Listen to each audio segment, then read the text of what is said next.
Hey, what's happening, everybody? Today we're talking about marketing strategies for small businesses in 2020. There's a lot of disruption happening this year, as we all know, from the pandemic, things like that. So marketing strategies in 2020, kind of some of them have been just thrown out the window. Others we're able to double down on. There's a lot of questions and confusion, I think, about this subject area right now on how should I market? How would I, use all these various tools, different technology platforms, different social media channels, all these different things. And so I've put together a little kind of presentation, I suppose, on how I would go about trying to visually map this out a little bit, because it can be quite overwhelming and complex. I've tried to simplify this as much as possible, even though it is a complex area. Like if you're just starting out, maybe it's quite simple, but if you're an experienced business owner and you're looking at various channels, multi-channel marketing, omnipresence marketing, whatever you want to call it, there's many things that go into that. And so it can become quite overwhelming quite quickly. But I just want to try and simplify it as much as possible in terms of building brand, driving new sales, new customers, generating leads, but also reconnecting with other customers and previous customers and getting them to purchase again. How can we do that in 2020? So that's what we're going to get into. Hopefully I can share my screen with you here. And then that's the wrong one.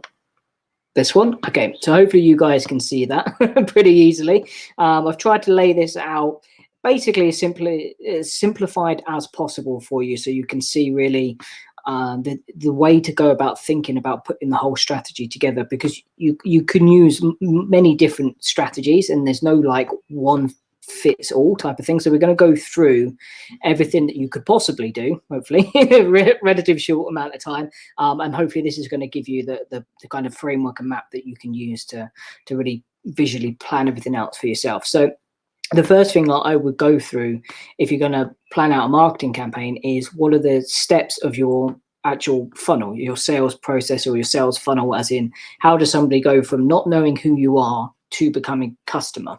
Now for just, argument's sake, this is our 3-step funnel process. Now yours is probably going to be a bit more than that, but just to illustrate the point, we're going to run adverts to an opt-in page and get somebody to watch a video sales letter, which then makes them an offer. Perhaps we would have upsells and things like that. It's obviously not a complete thing, but I just wanted to map this out. But you would write down each of your steps. So what does somebody need to do? They need to see some sort of advert, do they?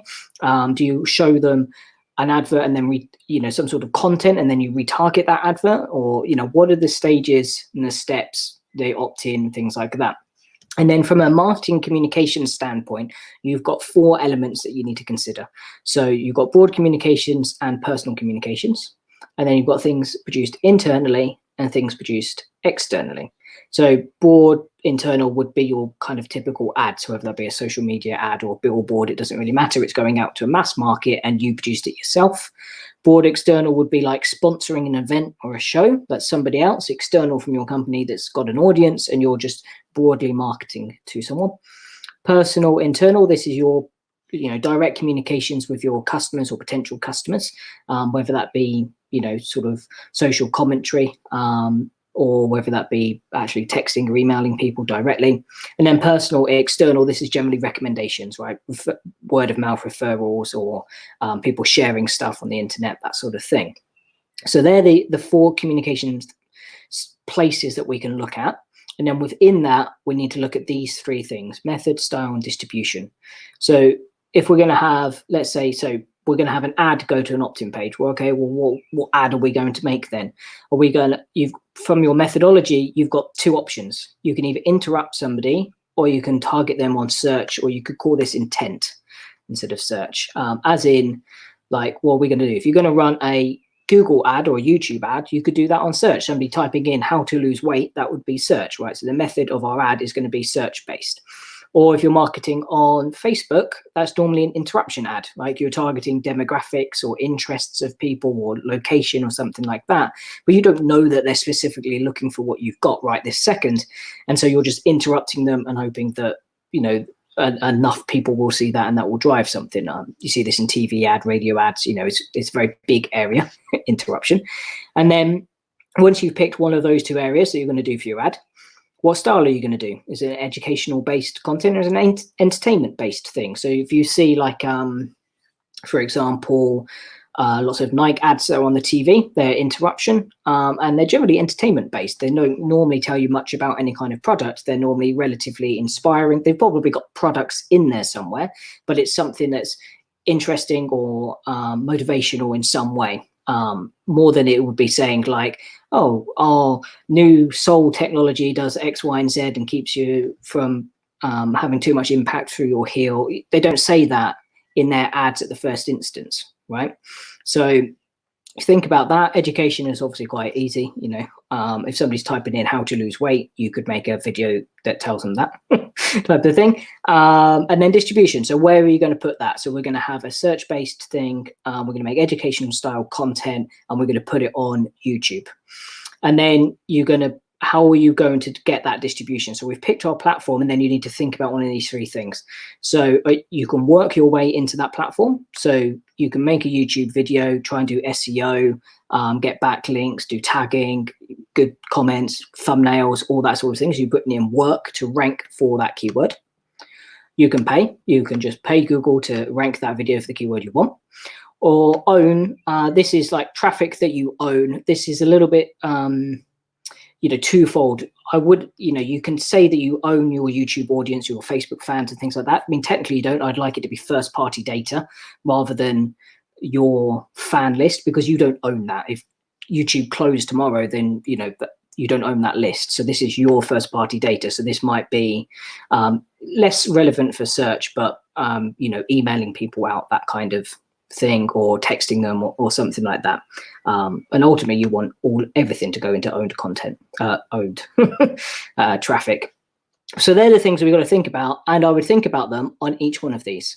Now, obviously not absolutely everything is relevant for each and every single one, but you want to think about each one of these elements across each thing, and then across each stage of your funnel step. So we might have a search base, you know, let's stick with this, you know, let's say you're a personal trainer. Our ad is how to lose weight. We're going to do an educational based thing. We're going to do it on YouTube, and we're going to pay and run YouTube ads. That's what we're going to do. Okay, so we've got that, and then that's how that ad's going to work, and then it's going to an opt-in page. Now, what happens past that opt-in page? You know, you've got to do the same thing here. So broad internal. So let's do interruption based. Style is still going to be educational, but the platform we're going to use is Facebook, because we could put a Facebook pixel on our landing page and then retarget anybody who didn't opt in with an advert on Facebook. So we're just going to put that Facebook, and we're going to pay for that again, for example. And then our our personal internal, we're going to do another, you know, this is interruption education. We're going to do our top 3 tips for somebody once they've opted in, and we're going to put that into our own list. We're also going to do some sort of entertaining thing. We're going to do a collaboration with another fitness personality, and we're going to do some entertaining content on their Instagram page. And we're going to do a collaboration, but ultimately it points everybody back to this opt-in thing. And so you can see, you can start piecing all of these things together. You can build out your email lists. Obviously, these can get very, very detailed. You're going to do one thing necessarily in each one of these boxes. You might do 10 or 20 or 30. You know, you keep building these out over time. But these are the kind of areas that you can look at. Okay, well, what are we doing for our personal external? Are we getting recommendations, referrals? Like on here, how are we going to get a personal external? Well, let's see, can we get a video out that's really entertaining and get people to tag each other in it and make something like that, and that gets somebody externally from your company to make a personal tag on that post, you know, things like that. So this is, you know, the way that I believe that you should start thinking about putting together a full marketing campaign, because it's not just oh, we're going to run some ads. You know, you've got to think about all of these areas and ultimately build out everything. You want to do everything, but obviously there are time and resources restrictions within your companies. But this is where to start. This is where to start looking at what it is that you can do in order to produce different styles of content, different things that you can put together. But yeah, so I hope this was interesting and helpful for you. If you've got questions on this, or you want to know a little bit more, do let me know. Just put it in the comments below. Ask me, if you've got a funnel and you're thinking about, well, do you think this is a good idea or not? Let me know if you've got questions. If you want to take a deeper dive into some more of this information and go into a full training with this, you can go to tomrender.co. There's a free on-demand training there. You put your name and email address in and you can watch that video. It goes into a deeper dive onto all of this. But I hope this was useful for you, and thanks again for watching.